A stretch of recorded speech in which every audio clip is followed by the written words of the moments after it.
C'est une Europe que personne ne veut voir et que les Grecs, gênés, n'ont pas envie de montrer.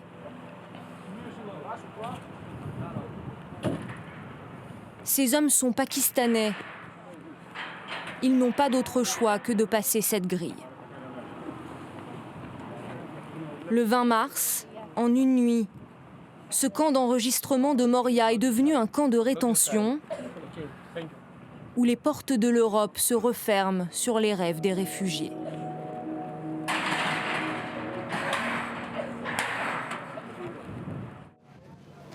Oussama est prêt à tout pour ne pas s'y laisser enfermer. Il est arrivé par la mer de Turquie. Il a 20 ans. Il est pakistanais.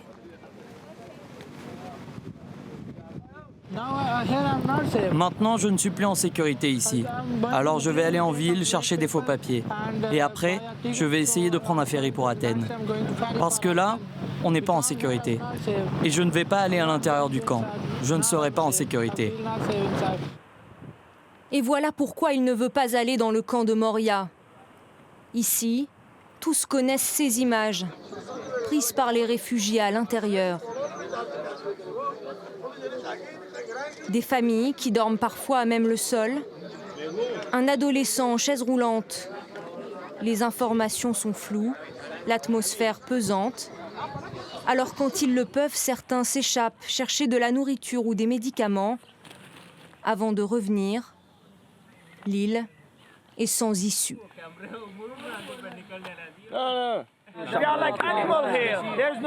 On est comme des animaux ici. Il n'y a pas de salle de bain, on ne peut pas dormir. On dort dehors. Il fait trop froid, on est gelé la nuit. On ne veut pas rester en Grèce, on ne veut pas retourner en Turquie. On veut aller en Europe. S'il vous plaît, sauvez-nous, s'il vous plaît.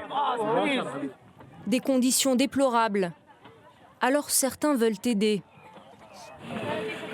Je peux vous demander quelque chose ? On nous a dit qu'il y avait des enfants à l'intérieur et qu'ils n'avaient pas de lait. Est-ce que vous pouvez autoriser juste 3 personnes à rentrer pour voir quels sont leurs besoins et si on peut les aider ? On va faire ce qu'il faut. Les policiers sont mal à l'aise. Oussama vit juste à côté, dans ce camp ouvert géré par des volontaires internationaux.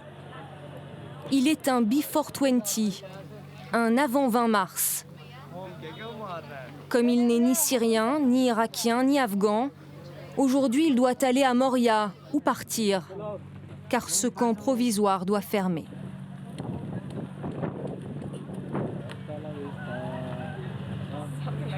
Il y a encore environ 50 réfugiés ici. Mais il faut qu'ils partent, parce que nous, on ferme ce soir. Où est-ce qu'ils vont aller ? En fait, on ne sait pas vraiment. Ils peuvent aller dans le camp de Moria ou en ville et essayer de poursuivre leur route. Mais ils seront sûrement arrêtés dans les prochaines semaines. Donc c'est à eux de décider. On ne leur dit pas d'aller à Moria. On leur dit juste qu'ils doivent quitter les lieux. Avant leur départ, Yana, cette volontaire allemande, donne des téléphones aux réfugiés, leur seul lien avec leur famille. Vous le laissez là à charger et ensuite vous le reprenez.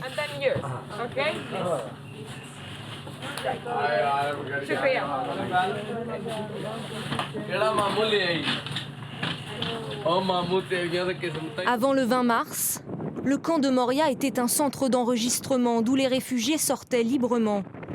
Maintenant, c'est un centre de rétention. Tous les nouveaux arrivants sont emmenés ici. L'Europe veut les renvoyer en Turquie. Lesbos, 80 000 habitants. Une île prisée des touristes pour ses eaux translucides. La capitale, Mytilène, a des airs de petit paradis. C'est sur cette île, l'une des plus proches des côtes turques, que la même scène se déroule presque chaque jour.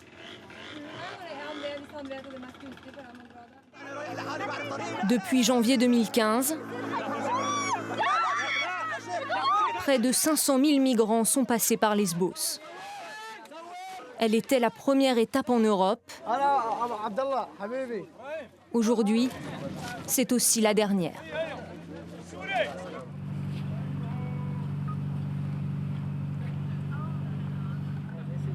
Oussama ne veut pas renoncer. Nous le retrouvons quelques heures plus tard. Il essaie d'appeler un certain Dimitri. Je vais aller à Mytilène en voiture pour voir Dimitri. Je pense qu'il va me donner les faux papiers que je lui ai demandés, mais je ne sais pas. Il n'arrête pas de me mentir. Et en plus, je ne lui ai parlé qu'au téléphone. Aujourd'hui, je suis censé le voir, mais comme il me ment, hier déjà, il m'avait dit qu'il me donnerait les papiers le soir, mais il ne m'a rien donné. Et quand je l'appelle, son téléphone est éteint. Le lendemain, plus de 200 volontaires manifestent devant le camp fermé de Moria.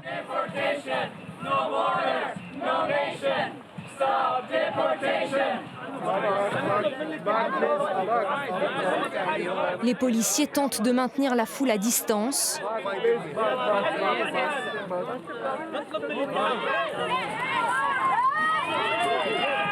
Les ONG dénoncent un système injuste. Pour elles, ce camp est devenu un centre de détention. Ici, c'est comme une prison. On n'a pas le droit de sortir. Et on ne sait pas ce qui va nous arriver. On ne nous donne aucune information sur notre futur. Alors on est là et on ne sait pas ce qu'on va faire. Oussama est encore du bon côté de la barrière. Il prend le risque de se mêler aux manifestants. Pour 200 €, il a acheté à Dimitri ce faux laissez-passer pour Athènes qui appartenait à un Népalais. Un bout de papier qui a peu de chance de faire illusion. Sur le port de Mytilène, à l'heure du départ du dernier ferry de la journée pour Athènes, d'autres réfugiés tentent leur chance. Lui tend fébrilement son laissez-passer à la police.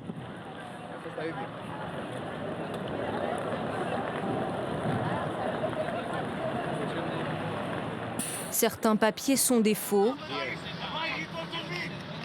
Ces Pakistanais sont arrêtés.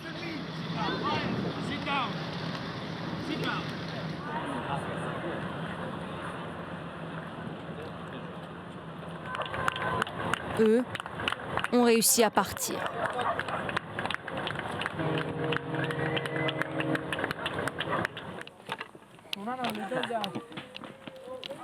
Oussama n'a pas tenté sa chance ce soir, mais il n'abandonne pas son rêve d'Allemagne.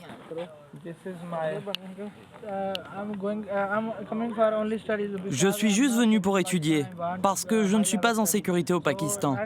Alors c'est pour ça que je veux aller à Athènes. Parce qu'après, je veux aller en Allemagne. C'est mon dernier espoir. Pour étudier, étudier, étudier. C'est juste pour ça.